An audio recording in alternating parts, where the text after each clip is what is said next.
This is a First Alert 5 weather alert.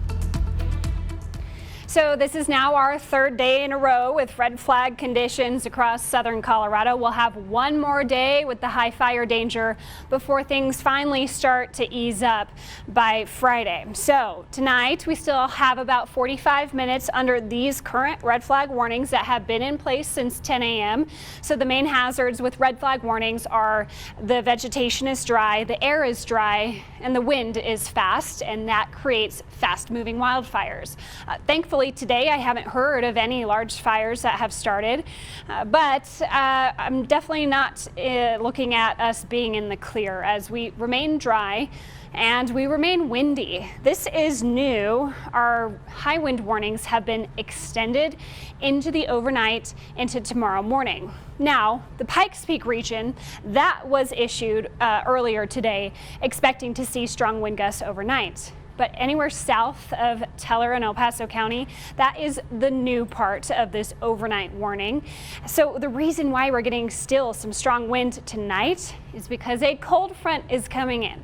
So it's now moving off the continental divide. It's headed towards our region now. So you'll notice an uptick in our winds in the overnight hours, potentially getting to the point where they're damaging over 60 miles per hour. Once again, that wind direction is out of the west. Watch as, especially over the mountaintops, we see these winds stay very strong in the overnight.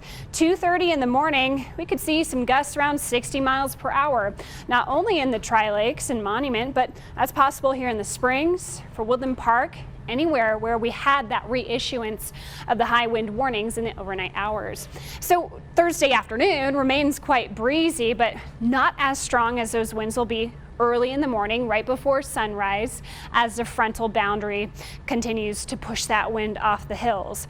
So Thursday afternoon will be breezy, but finally the winds calm down on Thursday night into Friday.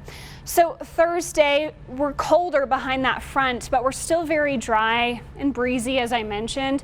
So we do have another round of red flag warnings starting 10 a.m. Thursday, lasting until 7 p.m. again. And as I mentioned, it will get cold behind the front. We'll drop to the single digits, teens and 20s tonight. Highs tomorrow will be to the 30s and 40s. It will be a bit blustery tomorrow. I would recommend an extra layer. Let's watch this cold front. It's starting to make its way to our foothills zones, and it is bringing some snowfall with it. So right now, I'm watching some light to moderate snowfall anywhere west of I-25. There's some heavier precipitation moving through Fremont County right now, so you can encounter a quick inch or two of snowfall and expect to see lower visibility. Where the system has already moved through, we've picked up maybe about a dusting to up to 2 inches in the Wet Mountain Valley. So this is going to continue to progress eastward, but once the front makes it to the plains, it'll dry out. Thursday, pretty dry day overall across the state, but we'll have another round of snow moving into the mountains on Friday, and there's a chance some of those showers could make it off the continental divide, definitely west of I-25, maybe a few showers making it into the plains. So I do have that light snow chance for Friday for us. That kind of marks the end of this active pattern. By this weekend, we're calming down, we're clearing out, we're warming up. So Pueblo, we are still quite active, lots of wind, a few brief showers into the Friday afternoon time frame, but this weekend looks nice. Canyon City also, you could see beyond tonight some light snow on Friday, and then we're seeing the temperatures increase over the weekend. Finally, for Woodland Park, you could see some quick bursts of snow tonight. Another round of snow possible Friday.